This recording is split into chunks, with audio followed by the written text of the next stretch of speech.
Assalamualaikum warahmatullahi wabarakatuh. Innal hamdalillah nahmaduhu wa nasta'inuhu wa nastaghfiruh wa na'udzu billahi min shururi anfusina wa min sayyiati a'malina. Man yahdihillahu fala mudilla lahu wa man yudlilhu fala hadiya lahu. Asyhadu an la ilaha illallah wahdahu la syarika lah wa asyhadu anna Muhammadan abduhu wa rasuluh, amma ba'd. Hadirin dan hadirat yang dirahmati Allah,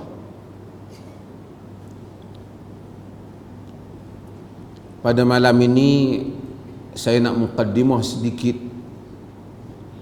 berhubung dengan sempurna 100 tahun MAIPS, dan insyaAllah lepas itu kita masuk pada perbincangan. MAIPS ialah Majlis Agama Islam dan Adat Istiadat Melayu Perlis. Tahun ini jadi 100 tahun daripada 1920 2020. Satu tempoh yang panjang, dan ramai juga orang yang dia tak berapa tahu. Dia kata banyak cara ataupun amalan di Perlis ni baru 2-3 hari ni, dan dia lupa bahawasanya MAIPS telah jauh terlebih dahulu, dah 100 tahun dah. Ahlussunnah wal Jamaah yang ada di dalam Undang-Undang Tubuh Negeri Perlis itu dah dimasukkan sejak tahun 1948. Seperti yang diamalkan di dalam negeri, yakni dia tak sebut secara khusus ikatannya, tapi dia sebut Ahlussunnah wal Jamaah. Lebih kurang 7 kali diulang perkataan itu. Jadi kalau orang kata Perlis ni bukan Ahlussunnah wal Jamaah, dia salah. 1948 perkataan itu telah dimasukkan. Hadirin dan hadirat yang dirahmati Allah, tahun ini MAIPS kali ini 100 tahun ni dia ambil satu slogan. Saya nak sebut slogan tu sikit, iaitu dia kata mengukuh qiyadah, mengislah ummah. Yakni dia nak kukuhkan qiyadah, yakni kepimpinan, dan membaiki urusan umat. Tak apa, saya nak cerita bab qiyadah ni, bab kepimpinan di dalam syarak. Dahulu kita tahu ada perkataan, kita baca Quran, ada perkataan khalifah. Inni ja'ilun fil ardi khalifah. Tuhan kata sesungguhnya aku jadikan pada bumi itu khalifah. Perkataan khalifah kemudian digunakan di dalam bahasa ataupun di dalam pengurus takbiran orang Islam. Maka kita ada al-khulafa ar-rasyidun, macam Nabi guna khulafa. Khulafa tu jamak, plural kepada khalifah. Khalifah ni apa? Khalifah ni maksud khalafa, ganti. Fa khalafa min ba'dihim khalfun, ganti. Nabi SAW sebut tentang Bani Israel. Nabi kata kanat Banu Israel yasusuhumul anbiya. Adalah Banu Israel itu yasusuhum, bersiasah mereka, mengurus mereka ialah para anbiya. Kullama halaka nabiyyun khalafa nabi. Setiap kali matinya Nabi, khalafah tu khalifah. khalafahu nabiyyun, maka ganti dia ni nabi yang lain. Wa annahu la nabi ba'di, sesungguhnya tak ada nabi dah selepas aku, maka tak ada nabi lah. Nabi kata lepas aku tak ada lah nabi nak ganti. Wasatakuna khulafa fataksur, dan akan ada khalifah-khalifah dan banyak. Jadi Nabi kata selepas Nabi ni khalifah. Khalifah ni maksud apa? Ganti. Bukan ganti Nabi di sudut kenabian, tak boleh lah. Pasal Nabi terima wahyu. Nabi-Nabi ni tanabbak, dia dapat wahyu. Tapi ganti apa? Ganti di dalam mengurus takbirkan umat.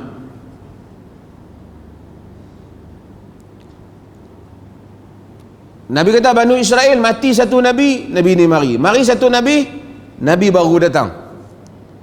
Tapi Nabi tak ada lah. Kan kita tak boleh percaya kalau ada orang mengaku Nabi. Walaupun di Malaysia ni ada beberapa orang syok lebih hari tu mengaku Nabi. Jaga zoo seorang mengaku Nabi, 2-3 orang. Di negeri lain banyak. Mirza Ghulam Ahmad Qadiani, dia mengaku Nabi.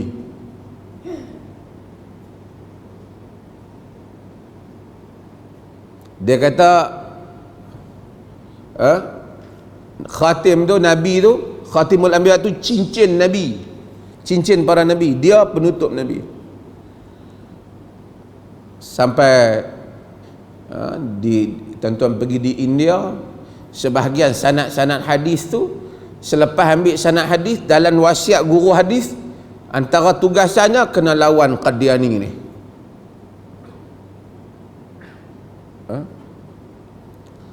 Nabi kata tak ada Nabi selepas daripada aku, tapi akan ada apa? Ada khulafa, ada khalifah-khalifah. Ganti, bukan ganti jadi Nabi, ganti menjalankan tugas pentadbiran. Fu bai'atal awwali fal awwal, dalam riwayat sebahagian aufu, tunaikan bai'ah yang pertama dan yang pertama. Maksud kalau dua orang mengaku jadi pemimpin, melantik diri jadi pemimpin, kita nak sokong hak mana? Ikut kaedah yang lama dulu. Ikut kaedah yang lama dulu. Sebelum manusia ada kaedah-kaedah baru ni, sistem dia yang mana dulu lantik, yang diiktiraf jadi khalifah, dia dulu kita tunai. Kita kira dia dulu. Sebab itu bila ada hak kedua nak mari mengaku khalifah setelah khalifah pertama ada, hak kedua dia anggap sebagai penderhaka. Dan dalam sejarah Islam ada, kita tahu ada khalifah Abu Bakar, Umar, Uthman, Ali. Ini tak ada isu. Selepas daripada itu, zaman Ali ada krisis. Aisyah berperang, perang Jamal yang membabitkan Sayyidina Ali. Tapi Aisyah bukan tuntut jadi khalifah. Berlaku salah faham di dalam isu pembunuhan Uthman bin Affan. Muawiyah tak tuntut jadi khalifah. Ini Syiah salah. Tak ada bukti Muawiyah kata dia khalifah. Muawiyah hanya dia gubernur Uthman di Syam, di Syria. Dia berperang dengan Ali kerana dia kata Ali, dia tak bagi bai'ah kepada Ali sehingga pembunuhan Uthman. Itu pun ulama-ulama menyatakan kebenaran bersama dengan Ali.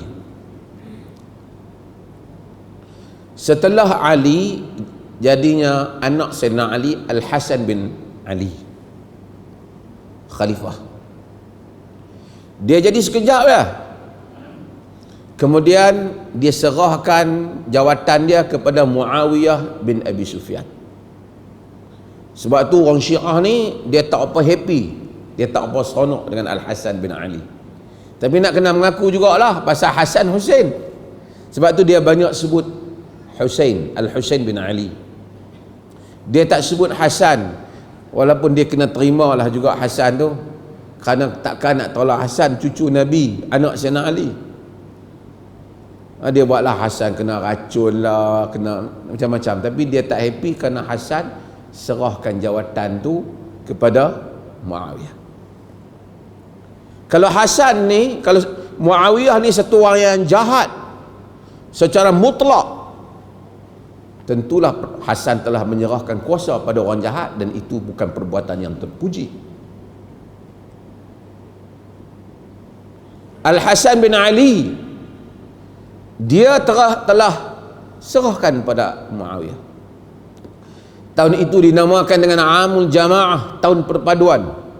Sebab orang Islam dah berkrisis lama disebabkan isu pembunuhan Uthman. Dengan serahnya Al-Hasan kepada Muawiyah, maka tahun itu berdamailah. Nabi kata, tengok Al-Hasan dalam riwayat Muslim, Nabi kata, inna bni haza sayyid, sesungguhnya anak aku ini sayyid. Anak tu Al-Hasan tu cucu dia, Arabnya anak cucu dia, keturunan dia. Inna bni haza sayyid, sesungguhnya anak aku ini sayyid. Sebab tu keturunan Nabi tu panggil sayyid. Inna bni hadha sayyid fala'alla Allah yuslihu bihi baina fi'ataini azimataini, baina fi'ataini minal muslimin. Mudah-mudahan Allah damaikan dengannya antara dua puak di kalangan kaum muslimin. Betul ya, Allah damaikan. Dengan Hasan serah jawatan, khalifah pergi ke tangan Muawiyah. Orang Syiah ni ada tak nama, orang Syiah dia dengar nama orang lah, tapi memang dia tak apa happy, sebab tu dia suruh Al-Husain pasal lawan. Dalam Sunni dia kata Mahdi, Imam Mahdi daripada titis keturunan Hasan. Sayukhruju min sulbihi rajulun ismuhu kasmi wasmu abi kasmi abi. Akan keluar daripada sulbi Al-Hasan lelaki yang mana namanya seperti namaku, nama bapaknya seperti nama bapa aku. Ada perbincangan dalam riwayat Abu Dawud dan semua. Di sisi Syiah, Mahdi mari melalui Al-Husain. Sebab dia apa-apa pun dia akan pergi pada Husain. Tak apa. Bila Muawiyah jadi, Muawiyah lantik sabar. Siapa dia merintah, bagus pemerintahan dia, tak dinafikan. Kata Al-Imam Ibnu Katsir dalam Al-Bidayah wa Nihayah, Islam itu tertegak pada zaman Muawiyah. Empire Islam bertambah luas. Cumanya umat tak berapa gembira dengan dia melantik anaknya Yazid bin Muawiyah. Walaupun Yazid bin Muawiyah itu tidaklah seburuk yang ditulis oleh sebahagian buku sejarah. Kononnya Yazid ni buruk sungguh lapar, tidak seburuk itu. Banyak benda-benda yang bagus. Abu Ayyub Al-Ansari dalam sebahagian riwayat menyebutkan dia minta Yazid supaya mengepalai salatnya.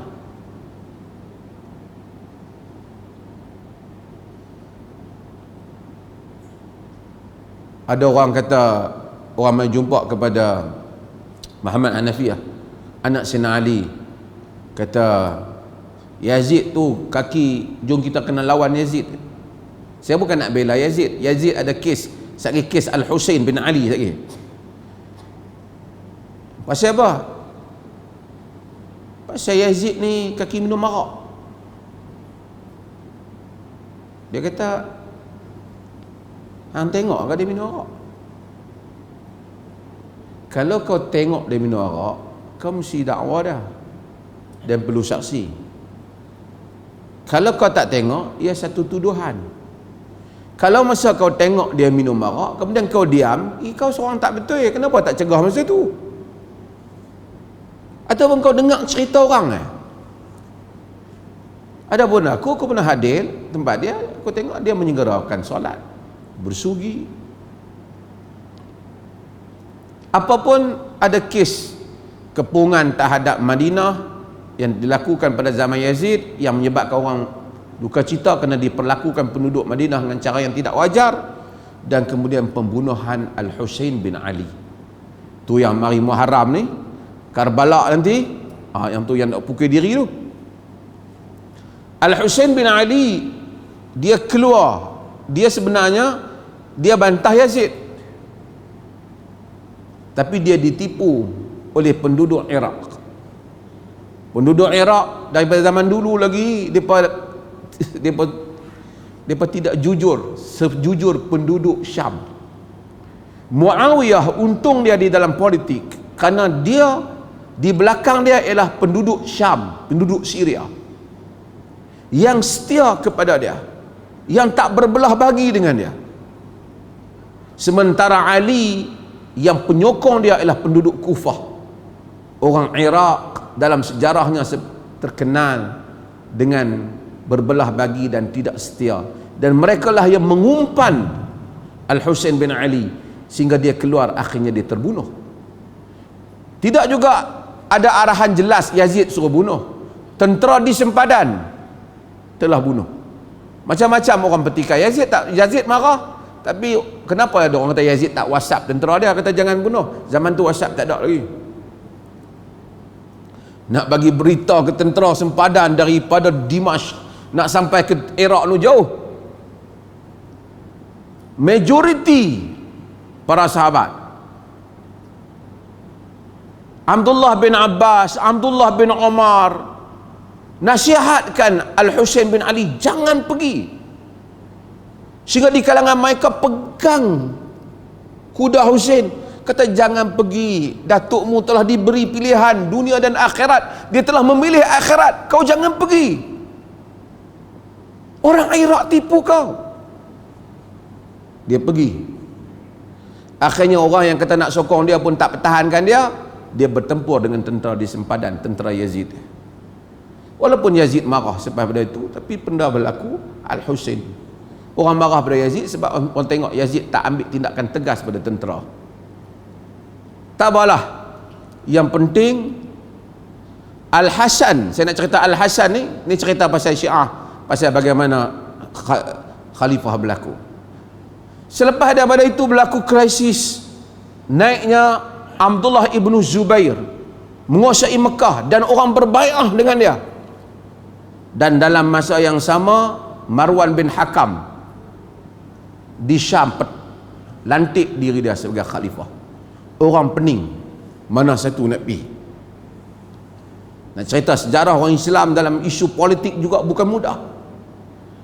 Kita kena bacakan banyak ubat bila baca sejarah ni.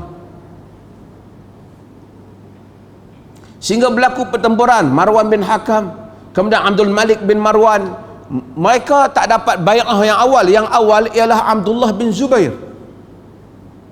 Umat telah bai'ah Abdullah bin Zubair, melainkan penduduk Syam mereka bai'ah Marwan bin Hakam. Marwan bin Hakam. Marwan bin Al-Hakam. Kemudian berlaku pertempuran sehingga tentera Abdul Malik bin Marwan datang mengepung Mekah di mana Abdullah bin Zubair berada padanya. Di situ naiklah nama Al-Hajjaj bin Yusuf Al-Thaqafi yang tuan-tuan dengar dalam sejarah. Kepung Mekah, kepung Abdullah bin Zubair, lontar Abdullah bin Zubair dengan minjaniq, lontaran yang macam bedil dia tu, buah batu tu, sehingga terkena Kaabah dan pecah Kaabah.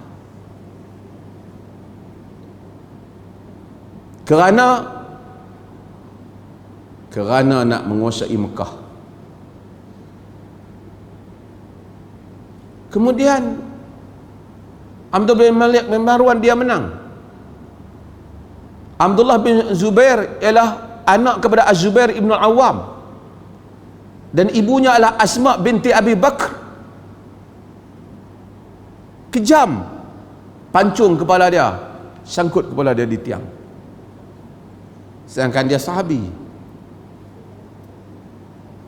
Asma' masuk dan mengutuk Hajjaj. Hajjaj orang politik. Dia kata pada Asma', wahai ibu, sesungguhnya aku hormat padamu, tetapi anakmu dan aku itu berlumba-lumba ke tiang itu. Jika tidak kepala dia di situ, tentulah kepala aku yang di situ. Demikian di dalam pemerintahan. Dunia Islam setelah mati Abdullah bin Zubair bersambung khalifah dia pergi kepada tangan Bani Umayyah. Dan Islam umat teratur, umat taat. Karena itu khalifah. Walaupun pada awalnya dia bukan, tapi setelah dia menang dan dia menstabilkan keadaan, dia mengatur urusan, dia jadi khalifah. Rakyat tak keluar, walaupun ada beberapa tempat mereka keluar, tapi majoritinya para ulama tidak mau membenarkan mereka keluar, sebab pengalaman keluar menumpahkan darah. Saya nak sebut beberapa hal tentang sejarah ni, kemudian saya nak pergi kepada hukum hakam syarak. Hadirin yang dirahmati Allah, ini adalah satu perkara yang bukan mudah untuk kita hadam sebelum saya nak masuk kepada bagaimana politik berlaku dalam sejarah Islam. Nabi SAW kata, selepas Nabi tak ada lagi Nabi, yang ada siapa? Khulafa. Dan Nabi jadikan al-khulafa ar-rasyidun sunnati wa sunnati al-khulafai ar-rasyidin min ba'di. Sunnah khulafa ar-rasyidin, hak tu Nabi sebut. Kemudian Al-Hasan dianggap sebagai khalifah. Di kalangan para ulama seperti Imam Ahmad, mereka tak suka dipanggil orang khalifah, melainkan pada khalifah yang 4 dan Al-Hasan saja. Hal lain tak usah panggil khalifah. Tapi Ibnu Taimiyah rahimahullah, dia kata yang lain pun walaupun dia raja boleh panggil khalifah juga, kerana Nabi kata wa takunu khulafa fataksur, kemudian akan berlakunya khalifah-khalifah dan khalifah itu ramai. Apabila Bani Umayyah naik memerintah, dia tak buat dalam sistem syura macam lantik balik lepas mati khalifah kita syura, kita mesyuarat siapa dia tak buat macam tu.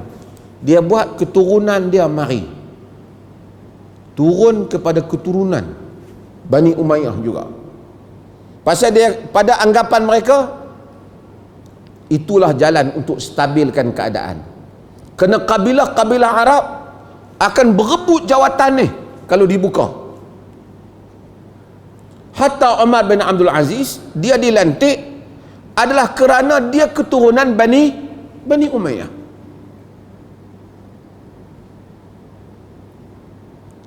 Mereka itu mulk, mereka itu raja. Kenapa Imam Ahmad tak setuju? Imam Ahmad kata, Nabi kata al-khalifatu fi ummati 30 sanah. Khalifah dalam umatku 30 tahun. Summa mulkun ba'da dhalik, kemudian raja selepas daripada itu. Maka dia kata kita panggil hak khulafa dengan Al-Hasan bin Ali je khalifah dalam tempoh tu. Selepas daripada itu tak panggil dah. Tapi ini bukan pendapat majoriti. Pendapat majoriti seperti mana Ibnu Taimiyah kata tadi, boleh panggil selagi mana mereka memegang jawatan menguruskan umat. Hadirin dan hadirat yang dirahmati Allah, saya nak pergi ni fiqh siasah sikit. Kita biasa dengar orang panggil, orang kata khalifatullah, khalifah Allah, dan ramai orang kata kita ni khalifah Allah. Kalau kita kata khalifah Allah, dia macam maksud kita ni pengganti Allah. Pasal khalifah tadi pengganti. Oleh kerana itu, jumhur para ulama mereka tak suka perkataan khalifah Allah ni. Tak tahulah siapa yang bubuh letter kalif apa tu pun, dia boleh tengok semula lah. Jumhur, walaupun ada pendapat yang benarkan, jumhur tak berminat dengan perkataan. Pasal Allah ni dia tidak pernah gaib untuk diganti. Di dalam riwayat Ibnu Abi Mulaikah dan riwayatkan oleh Ibnu Abi Syaibah dan selain daripadanya juga, orang pernah panggil kat Sayyidina Abu Bakar, ya Khalifatullah, wahai Khalifah Allah. Abu Bakar kata, lastu bi khalifatillah walakinni khalifatu Rasulillah.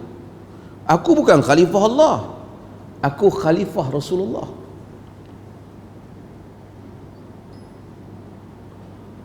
Dan orang pernah panggil kepada Umar bin Abdul Aziz. Pasal apa kita sebut nama Umar bin Abdul Aziz? Dalam tradisi Islam, walaupun Umar bin Abdul Aziz itu bukan sahabat, tapi dia telah membuktikan 2 tahun lebih pemerintahan dia, pemerintahan yang mengikut sunnah Nabi SAW. Dia daripada jalur Bani Umayyah. Hak tadilah Muawiyah, Yazid, turun Marwan bin Hakam, Abdul Malik bin Marwan, geng itu. Pada Yazid,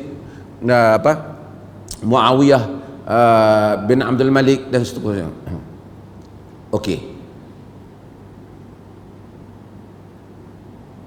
Umar bin Abdul Aziz pernah orang panggil kepada dia, ya Khalifatullah, wahai Khalifah Allah. Umar bin Abdul Aziz tak suka dengan panggilan ni. Dia kata, wailak. Wailak ni dalam bahasa kita ni, terjemah dia macam kasar, celaka engkau. Tapi bukan celaka macam Melayu kata, hang ni celaka, dia macam tu. Arab ni benda tu wailak. Ni maksudnya, hai, macam mana nak kata? Mungkin macam celaka orang Melaka kot, kan? Celaka kau, dia benda tu tak heavy, kan? Walaupun kadang-kadang boleh heavy jugalah, tapi normally kalau dia cakap dalam ni wailak, dia tak guna macam tu lah, kan? Wailak laqad tanawalta tanawulan ba'idan. Ai, kau ni pi jauh sangat kot. De inna ummi sammatni Umar. Makku namakan aku Umar. Kalau kau panggil aku Umar, aku setuju. Kemudian orang gelarkan aku dengan Abu Hafs. Kalau hang panggil aku yang tu pun aku setuju. Kemudian orang panggil aku Amirul Mukminin. Kalau hang panggil aku dengan Amirul Mukminin, aku setuju. Tak payahlah duk lebih-lebih Khalifah Allah dan seumpamanya. Khalifah Allah, tak payah lebih-lebih. Ini menyebabkan jumhur para ulama tidak suka dengan ungkapan Khalifah Allah. Jadi kalau kita tengok pemimpin adalah Khalifah Allah, ni bukan pendapat jumhur. Ada di kalangan ulama yang kata okey, maksudnya Khalifah Allah tu dia adalah menjalankan urus takbir di mana syariat Allah dia laksanakan. Itu kata mereka. Tapi majoriti tidak suka dengan lafaz tu. Jadi para khulafa ni apa? Khalifah siapa Nabi kata? Khalifah kepada Nabi. Kemudian datangnya khalifah selepas aku. Ini ganti Nabi sallallahu alaihi wasallam. Kemudian Nabi SAW lepas wafat, siapa ganti Nabi? Abu Bakar. Orang panggil Khalifatullah, dia tak mau, disuruh panggil apa? Khalifah Rasulullah. Bila mari Umar, orang panggil apa? Ya Khalifati Rasulullah, wahai pengganti kepada pengganti Rasulullah. Panjang tak? Kalau hak main nombor 3 nanti, ya Khalifatai Rasulullah, wahai pengganti kepada 2 pengganti Rasulullah. Jadi tak apa sedap. Satu hari Umar bin Khattab panggil kepala-kepala negeri ni, dan dia panggil kepala Iraq. Dia suruh wakil Iraq hantar main orang yang boleh ceritakan tentang Iraq ni, aku nak tahu zaman dulu. Jadi bila nak tahu maklumat, khalifah duduk, Umar duduk di pusat ni, wakil Syam, wakil Iraq, tengoklah, wakil Basrah, Kufah, semua mari bagi maklumat apa berlaku di negara sana. Jadi wakil yang mari daripada Iraq ialah Labid bin Rabi'ah dan Adi bin Hatim At-Ta'i. Mari, dua-dua mari. Bila mari sampai tambat kuda nak masuk pergi ke Umar, jumpa Amr bin As. Dia kata pada Amr bin As, istazin lana ala amirul mu'minin, minta izin untuk kami untuk masuk kepada Amirul Mukminin, pemimpin orang-orang yang beriman. Amr bin As kata, laqad asabtu masmahu. Apa yang panggil ni? Betul panggilan tu. Nahnul mu'minun, kita orang beriman, wa huwa amiruna, dia adalah pemimpin kami. Benda tu masuk pergi ke Umar, barulah bermula dengan panggilan Amirul Mukminin. Sebelum tu ada panggilan Amirul Mukminin, Nabi bubuh kepada Abdullah bin Jahsh. Hak tu masa mereka pasukan kecil-kecil tu, Nabi duk ada, ni kau pemimpin puak mukminin ni. Maka dinamakan dengan Amirul Mukminin. Okey. Apa hukum lantik, apa dia kerja khalifah? Kerja khalifah dulu. Apa kerja khalifah? Ataupun apa kerja pemimpin lah, senang. Kita dah kata taat Allah, ati Rasul. Ulul amri ni, takbir negeri negara ni apa kerja dah? Macam-macam ulama bagi tafsiran. Kesemua mereka macam-macam lah. Kata Ibn Taymiyah kata khalifah tu ialah islahud dinul khalq, baiki agama manusia, wa islahu ma la yaqumud din illa bihi min amri dunya, dan baiki apa yang mana agama tak boleh tegak melainkan dengannya daripada urusan dunia. Maksudnya apa? Agama nak tegak ni mesti dengan benda urusan dunia tertentu. Nak boleh orang bayar zakat, nak kena ada pengurusan zakat. Nak boleh orang adil, tak buat zalim pada orang, nak kena ada kehakiman.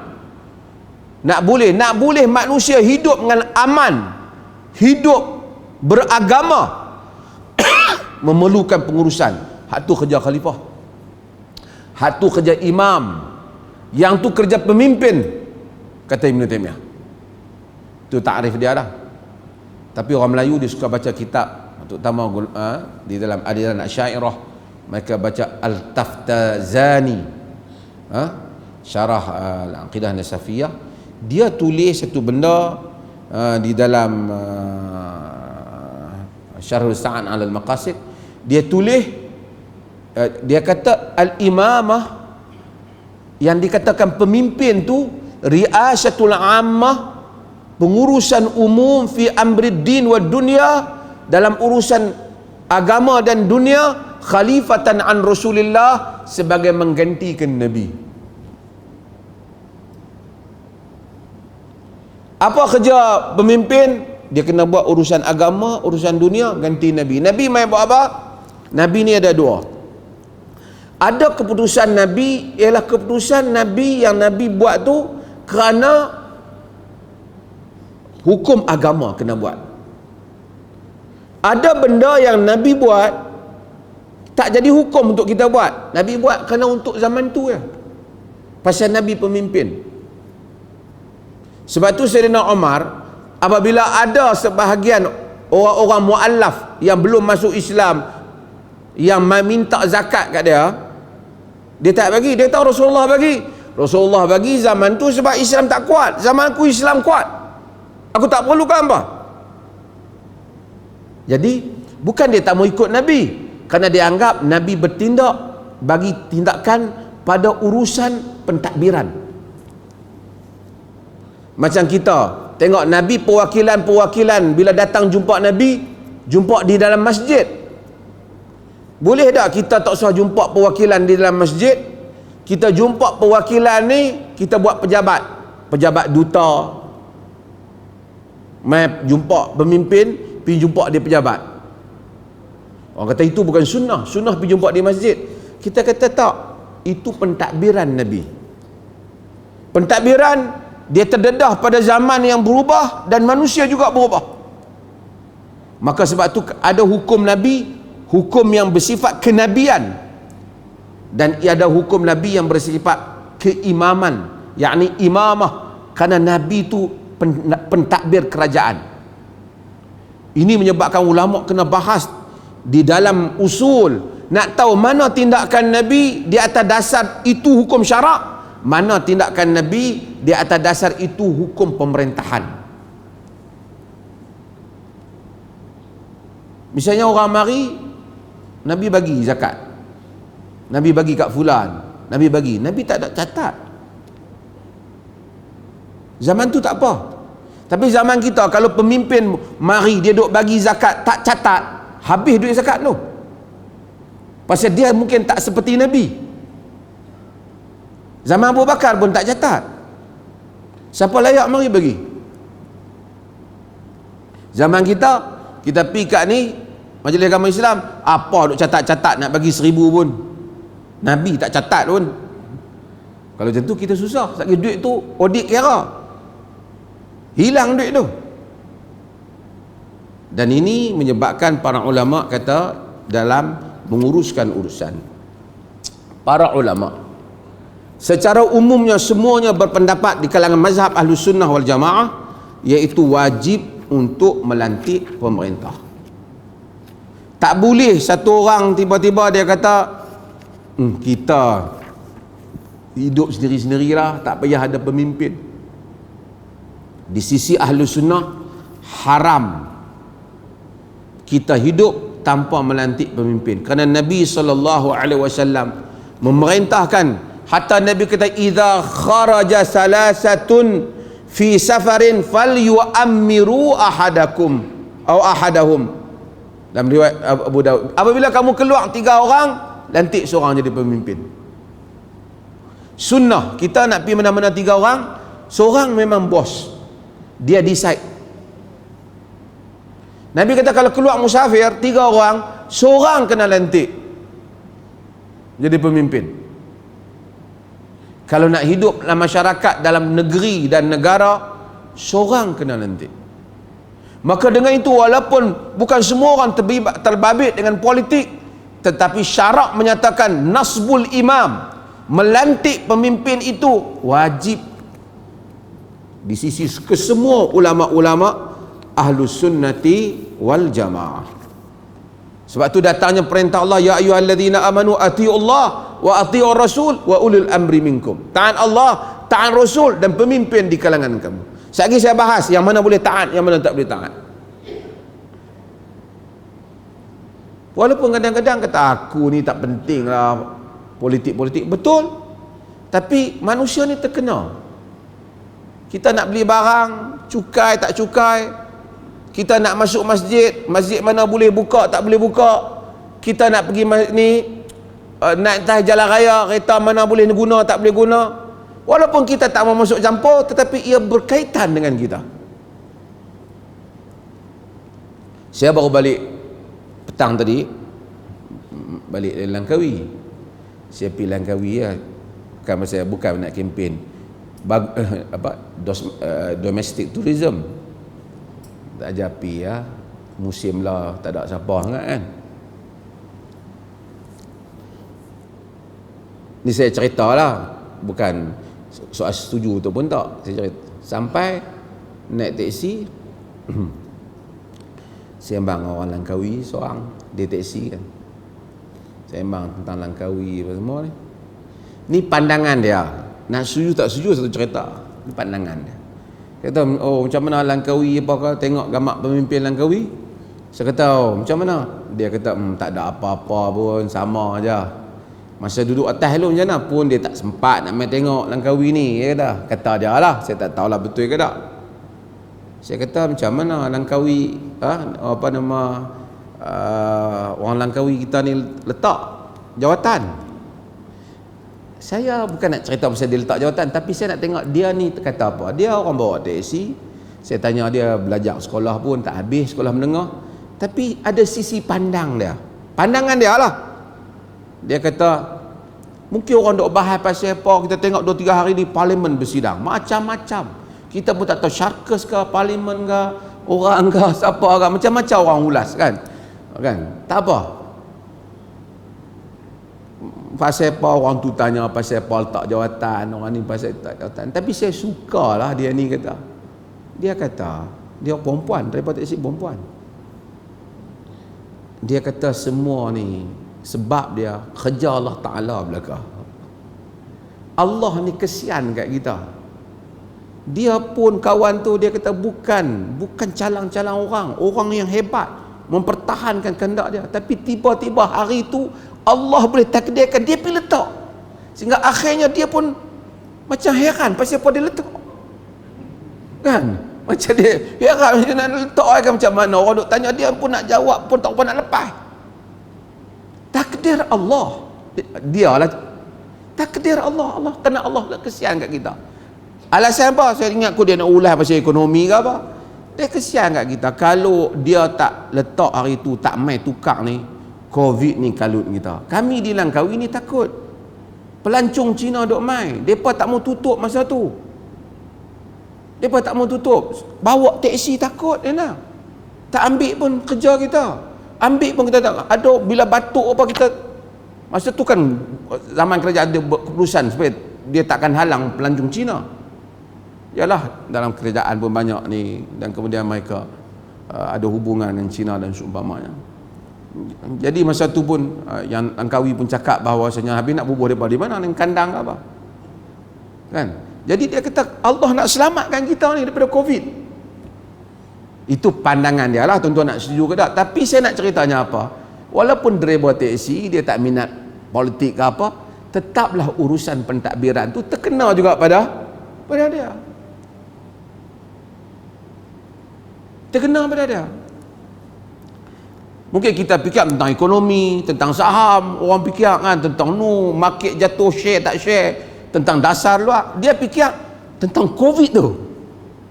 Sebab tu Allah takdirkan nak selamatkan negara kita. Dan kadang-kadang saya nak sebut pada diri kita, saya lah, banyak perbahasan kita terlupa elemen ini, elemen qadar.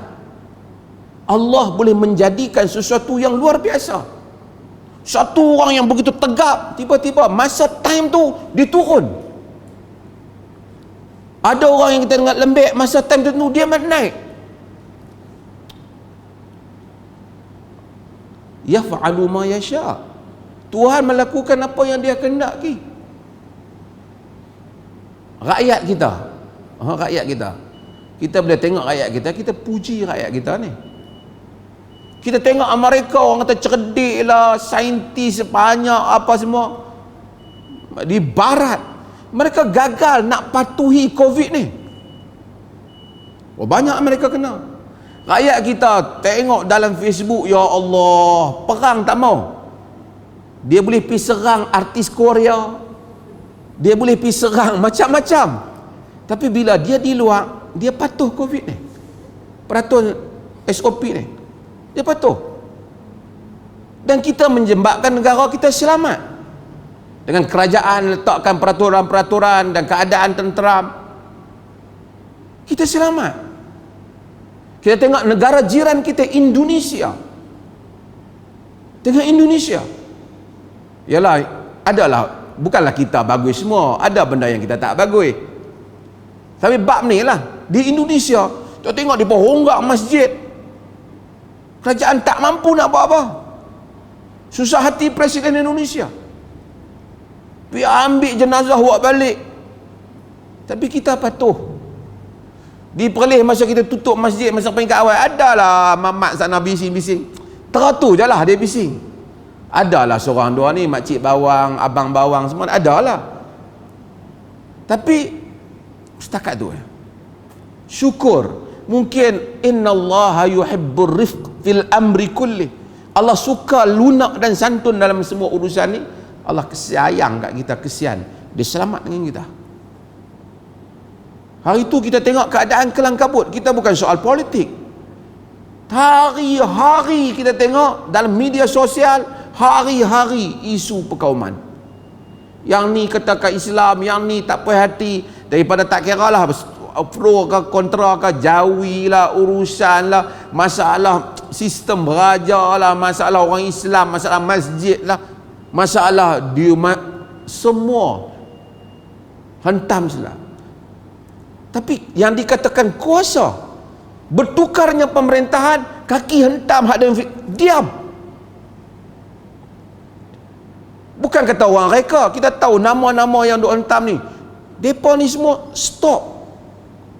Sebab kegerunan kepada kuasa. Bukan saya kata puji penuh apa yang ada ni, tak. Tapi dia gerun pada kuasa.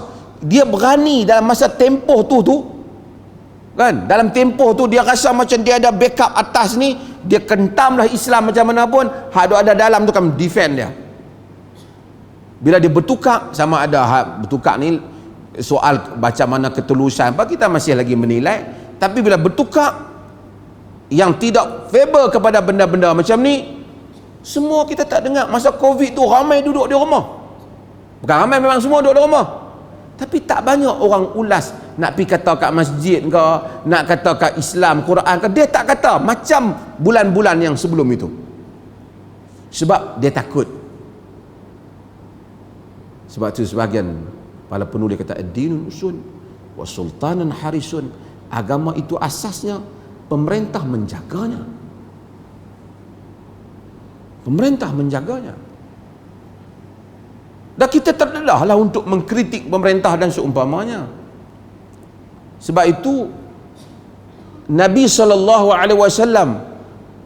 walaupun banyak hadis bagi amaran kepada pemerintah itu apabila pemerintah itu melanggar syariat Tuhan, tapi Nabi SAW larang kita untuk memerangi pemerintah selagi mana pemerintah itu tidak melakukan kufur yang nyata. Nak kritik boleh. Nabi kata, khairu a'immatikum tuhibbunahum wa yuhibbunakum wa tusalluna alaihim wa yusalluna alaikum. Sebaik-baik pemerintah kamu ialah yang kamu sayang kepada mereka, mereka sayang kepada kamu, kamu doa pada mereka, mereka doa pada kamu. Wa syirari a'immatikum tubghidunahum wa yubghidunakum wa tal'anunahum wa yal'anunakum. Sejahat-jahat pemimpin kamu ialah yang mana kamu meluat kat mereka, mereka meluat kat kamu. Kamu laknat mereka, mereka laknat kamu. Ni kira sampai semua rakyat meluat ni. Sahabat tanya, afala nunabidhuhum bisayf? Wahai Rasulullah, tidakkah kalau macam tu punya perangai pemerintah, kita buang mereka dengan pedang, bunuh bang? Nabi kata la, ya, maqamu fikumus salah, selagi mana mereka itu mendirikan salat, yakni lagi dia mukmin, dia menunaikan salat. Idza ra'aitum min wulatikum ma takrahunahu fakrahu amalahu wala tanzi'u yadan min ta'ah. Jika apabila kamu tengok daripada pemimpin kamu amalan yang kamu tak suka, kamu hendaklah benci amalan itu, tapi jangan tarik tangan daripada taat. Maksudnya kita tak suka dia buat benda yang tak suka, kita tak usah sokong, tapi benda hak betul kita taat. Aku tak suka kat pemimpin ni, aku nak bawa kereta biar 200. Han tak suka hak tu, bawa kereta ikut peraturan, itu betul. Aku tak suka kat pemimpin ni, negara ni buang sampah merata-rata, tak boleh. Yang itu salah dia. Sebab itu membezakan antara salah peribadi dan salah yang membabitkan pemerintahan. Kemudian keadaan politik berubah dalam sistem negara kita. Ada pemimpin peringkat raja, dia satu sistem, tak sama macam zaman dulu. Ada pemimpin politik pula, dia masuk melalui undi. Maka boleh tukar pula pemimpin ni melalui undi. Tukar melalui undi tak sama macam hak Nabi kata jangan ni. Kerana para ulama kata wa amma khuruju alaihim wa qitaluhum fa huwa haramun bi ijma'il muslimin. Adapun keluar menentang pemerintah dan memerangi mereka haram dengan ijma' kaum muslimin. Wa in kanu fasaqatu zalimin, sekalipun mereka itu fasik dan zalim. Kata An-Nawawi, sebabnya bima yatarattabu ala dhalika min iraqatid dima' wa fasad fil ard, karena yang demikian itu menyebabkan bertumpahnya darah dan rosaknya muka bumi. Tapi kita kata mengundi tak tumpah darah, tak rosak muka bumi, begitu tak apa. Sebabnya apa? Sebabnya dalam sepanjang sejarah umat Islam, bila keluar perang dia, ribu-ribu mati. Kerana syarat amar ma'ruf nahi mungkar, tak boleh kerana nak ubah mungkar berlaku mungkar yang lebih besar. Nak ubah seorang je mati 60,000 rakyat. Tak padan. Mungkin dia duduk seorang tu dia akan zalim lagi 500 orang, tapi yang ni nak mati berpuluh-puluh ribu rakyat. Dan hal yang samalah yang kita lihat berlaku di Syria. Bantah okey, tentang betul, tapi yang berlaku hari ini, kalaulah ada pemerintah yang zalim dulu zalim, tidaklah seburuk apa yang berlaku dalam Syria sekarang. Ternyata kita memang bantah Asad dulu, tapi keluar memeranginya secara besar-besaran sehingga membunuh rakyat, nampaknya tidak banyak keuntungan. Sekarang umat Islam Syria nak makan pun tak ada, dibom, kuasa luar pula masuk. Dan beberapa negara, ternyata nasihat para ulama dahulu itu benar. Bukan pemerintah tu kita sokong semua, kita tak sokong, tapi sampai nak merosakkan negara hanya kerana bantahan kita pada isu tertentu, tidak dibolehkan. Habis itu macam mana pemerintah jika sekiranya dia buat benda yang kita tak suka? Kita tengok benda yang tak suka ni ada dua jenis. Satu, benda yang tak suka pada pendapat kita tak baik, tapi dia taklah kata haram. Ini saya sebutlah lama. Nabi kata alal mar'i muslim as-sam'u wa ta'ah fima ahabba aw karih ma lam yu'mar bi ma'siyatin fa idza umira bi ma'siyatin fala sam'a wala ta'ah. Di atas orang mukmin, ada muslim, wajib taat kepada pemerintah dalam perkara yang dia suka ataupun yang dia benci, selagi mana tidak menyuruh pada benda yang maksiat. Bila suruh pada benda yang maksiat, tidak ada dengar dan tidak ada taat. Kita buat contoh lah, pasal buat contoh negeri lain dulu, lepas tu main negeri kita. Kita jadi tok imam di negeri, ni tunjuk masalah furung lah pasal duduk dalam masjid ni. Negeri yang mana dia kata siapa jadi imam negeri dia kena bismillah kuat. Orang hubungi saya ni jadi imam di Palantik, tapi dia berkata tok imam kena bismillah kuat. Saya peraturan negeri dia. Tanya kita kata bismillah kuat. Tapi pada pendapat saya bismillah perlahan ya, tapi dia bukan mungkar. Dia masalah khilaf.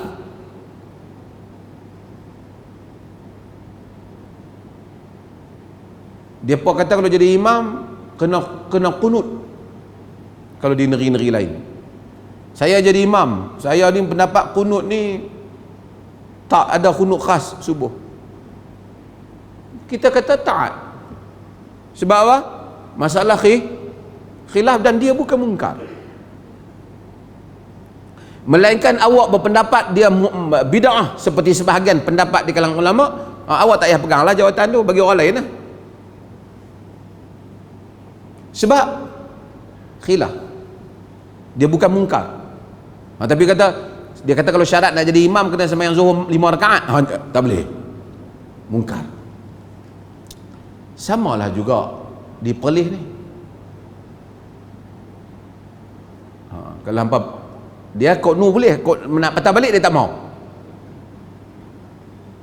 Apabila Majlis Agama Islam kata bahawa imam baca sir, taatlah. Woi, dia kata ada khilaf, memang ada khilaf. Tapi benda tu perintah, itu perintah yang tidak tingkat. Nabi kata taat dalam perkara yang kamu suka dan tak suka. Selagi mana dia bukan maksiat. Tengah hari naik motosikal, buka lampu.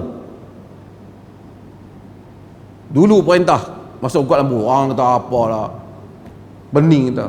Beruk duduk depan motosikal tu terkejut pasal baru buka tengah hari. Dia kata lah, hak neri-neri yang tak beruk dah kan. Kita kata taatlah, sebab apa? Bukan mungkar. Itu ijtihad pemerintah. Mungkin dia rasa dengan itu akan selamat dengan kajian dia. Katalah pemerintah kata, siapa nak ni naik motosikal kena pakai topi keledar. Dia kata aku pakai serban pun jatuh tak pecah lah kepala. Serban aku tebal. Pakai topi keledar. Bukan mungkar. Lemah ke topi keledar ni, gatal kepala. Tak usah naik motosikal, naik bisikal. Pasal ini pemerintah. Kamu taat kata Nabi dalam perkara kamu suka dan tak suka selagi mana bukan mungkar.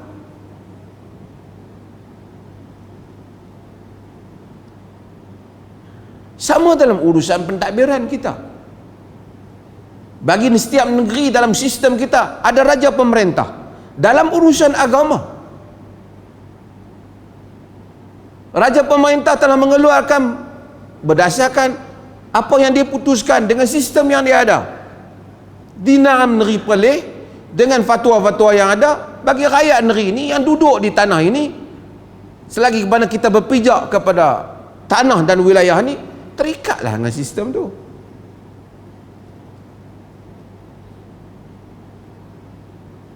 Macam main masjid, dia tak bagi main masjid dengan alasan-alasannya kerana takut tersebarnya COVID hari tu. Kita apa tu? Padahal besar tu. Kerana ia membabitkan soal arahan Nabi SAW. Kemudian manusia bagi setiap zaman ada kat tempat ada sistem yang berbeza. Negara kita ada raja sebagai pemerintah dan satu peringkat. Kemudian ada ulul amri di peringkat yang mana politik, yang mana menguruskan takbir itu dengan keizinan raja pemerintah. Karena pembentukan kerajaan itu dengan izinan raja pemerintah, maka kita taat kepada dia dengan kadar-kadar selagi mana ia bukan mungkar. Kita tak puas hati, kita nak ubah dia, tak apalah, pergi dalam saluran yang dia buat. Pilihan raya dalam negara Malaysia ni ialah saluran yang dibuat oleh pemerintah itu sendiri. Buatlah. Bagi negara yang tak ada pilihan raya, orang Islam hidup macam sebahagian negara-negara Arab, dia tak boleh keluar dengan senjata menembak, membunuh pemimpin mereka. Kerana Nabi tak bagi.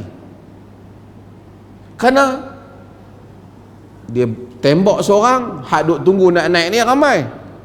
Dan lihatlah apa yang berlaku pada Iraq. Walaupun Saddam Hussein zalim, banyaklah sejarah buruk Saddam ni, tidaklah siapa setuju dengan Saddam. Bukanlah kita kata bagus Saddam, tetapi kalau fikir di antara Saddam dengan pemerintahan Iraq sekarang yang bercampur dengan Syiah yang tindas orang Islam, yang bom tak berhenti-henti, jahat-jahat Saddam itu pun sekurang-kurangnya Iraq tu aman. Orang boleh pergi melawat, pergi tengok. Cuma siapa lintas depan dia, kacau politik dia, jahanam lah. Dia tiba ya. Tapi yang tak masuk campur, hidup dengan aman lah. Sistem ada, bangunan ada, beli belah boleh. Tapi you jangan cakap tentang dia. Kejam tak? Kejam. Bagus tak? Tak bagus. Adakah agama redha seperti agama tak redha? Habis itu pasal tak boleh lawan. Bukan masalah dia bagus. Bila awak keluar, dia menyebabkan kerosakan. Bukan saja dia, telah rosaklah keseluruhan negara. Dan konteks Iraq tu mungkin patut Amerika bom dia. Dan berapa konteks negara Arab. disebabkan hal-hal yang ini. Ini adalah fiqh berhubung dengan siasah, yang mana kita membezakan soal mengkritik yang dibolehkan dalam masa sama, larangan untuk keluar berperang, menegak memerangi pemerintah. Dan nak mengkritik pun boleh bagi pandangan pada pemerintah, tapi nak tengok masalah apa. Kalau masalah ijtihad, yang mana ijtihad itu dua-dua pandangan boleh. Orang kata bahas sekolah patut warna A, satu kata patut warna B, kita kata warna ni, boleh bagi pandangan. Tapi bila dia dah laksanakan, kita taat pada pelaksanaan. Tutup masjid, orang bagi pandangan, kita terima. Tapi bila dilaksanakan, taat pada pelaksanaan. Amalan dalam masjid, boleh mai jumpa pejabat mufti, boleh bagi pandangan. Tapi bila dilaksanakan, taat kepada pelaksanaan. Perbincangan fiqh terbuka. Dalam amalan di negeri Perlis ni, tidak ada yang kita katakan amalan kunut haram, bid'ah. Kita tak kata. Kita kata daif. Kita kata khilaf. Sisi kita daif. Oh, dia hampa lebih pandai daripada Imam Syafi'i ke? Tak. Tak kata kita lebih pandai daripada Imam Syafi'i. Kalau kita kira macam tu, susah lah. Hampa yang amalkan mazhab Syafi'i itu lebih pandai daripada Imam Hanafi ke? Oh, susah macam tu. Lebih pandai daripada Imam Malik ke? Lebih pandai daripada Imam Ahmad ke? Kalau beza je, hang kira hang lebih pandai daripada dia. Bukan maksud dia begitu. Itu pilihan pandangan. Pilihan pandangan. Setiap orang ada wilayah dia. Kita pergi buat kerja rumah orang. Kerja kita tukang cat, ataupun ni tukang ni wallpaper ni, bagi standard sikit. Pipi tengok kawan ni kata saya nak bubuh wallpaper warna biru, belah ni warna apa-apa, dia go tolong pasang kan?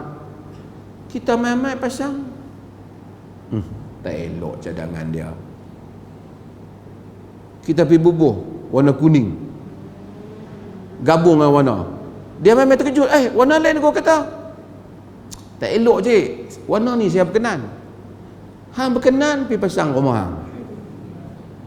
Ni rumah orang.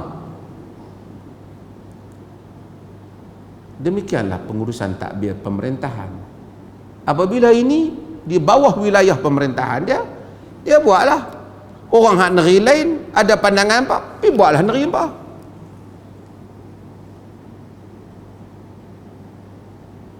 Bukan soal kerana cik pasang warna biru ni, cik kata warna rumah kami tak elok lah. Orang tak kata apa pasal rumah apa. Itu pilihan. Demikian Nabi kata, sama ada kamu suka ataupun tak, kamu taat selagi mana tidak maksiat. Itu maksudnya. Wallahu a'lam. Ada soalan kan? Satu ya. Tidak lebih daripada PKP. Ada soalan? Sorry saya tak masuk kitab minggu depan lah.